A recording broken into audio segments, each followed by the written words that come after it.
এই বিষয় দলের রাজ্য নেতৃত্বের নজরে আসার পরেই দলের রাজ্য নেতৃত্ব নির্দেশ দেন যে এই ঘটনার সঙ্গে যুক্ত অর্থাৎ খড়গপুরে আজকে সকালে যে ঘটনা ঘটেছে, বেবি কোলে শর্মা, যিনি খড়গপুরে ভীমদা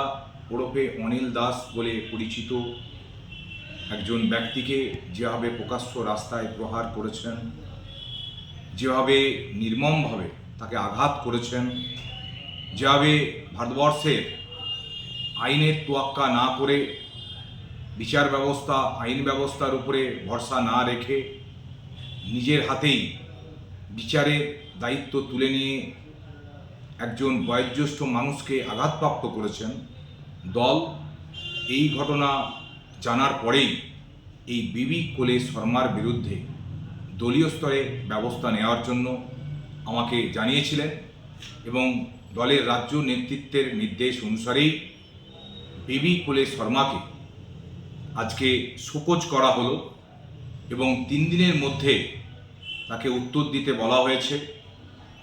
3 দিনের মধ্যে সঠিক উত্তর না পেলে রাজ্য নেতৃত্ব পরবর্তী সময়তে যে নির্দেশ দেবে সেই নির্দেশ মতো আমরা কাজ করব এবং পাশাপাশি বেবি কোলে শর্মার বিরুদ্ধে খড়গপুর টাউন থানায় এফআইআরও রুজু করা হয়েছে। তো আমরা সেটাই জানাবার জন্য আপনাদেরকে জানালাম এবং আমি দ্ব্যর্থহীন ভাষায় আমাদের জেলার পক্ষ থেকে দলের পক্ষ থেকে আমি দায়িত্ব নিয়ে বলতে পারি যে কেউ নিজের হাতে আইন বিচারের দায়িত্ব তুলে নেবেন না, কারণ ভারতবর্ষের আইন ব্যবস্থা বিচার ব্যবস্থার উপরে প্রত্যেকের আস্থাশীল থাকতে হবে। প্রত্যেকে বিচার ব্যবস্থা এবং আইন ব্যবস্থাকে মর্যাদা দিতে হবে, শ্রদ্ধা করতে হবে। তো স্বভাবতই আমি সবাইকে বলবো যে কারো কোনো বিষয় বলার থাকলে, কারো কোনো বিষয়ে জানানোর থাকলে, কোথাও গিয়ে কেউ যদি মনে করেন যে আমি কোথাও গিয়ে আঘাতপ্রাপ্ত হচ্ছি, কোথাও গিয়ে আমি প্রতারিত হচ্ছি,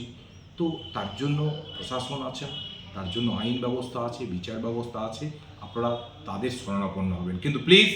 কেউ নিজের হাতে কখনো আইন তুলে নেবেন না। এবং আমাদের দলের পক্ষ থেকে আমি দ্ব্যর্থহীন ভাষায় বলতে পারি যে আমাদের দলে এই ধরনের ঘটনা যদি কেউ করে থাকে তার বিরুদ্ধে যে আমরা তৎক্ষণাৎ প্রয়োজনীয় ব্যবস্থা নিই, আজকে এই শোকজের মধ্য দিয়ে আমরা দৃষ্টান্ত স্থাপন করলাম। আমাদের যে শোকজ নোটিশ বেবি কোলে শর্মাকে, এটা হচ্ছে আমাদের শোকজ নোটিশ এবং এটা আমরা ইতিমধ্যেই বেবি কোলে শর্মার কাছে আমরা পাঠিয়ে দেওয়ার ব্যবস্থা করছি এবং আমরা সবাইকে জানিয়ে দিচ্ছি যে যার বিরুদ্ধে আমাদের দল কী ব্যবস্থা নিতে চলেছে।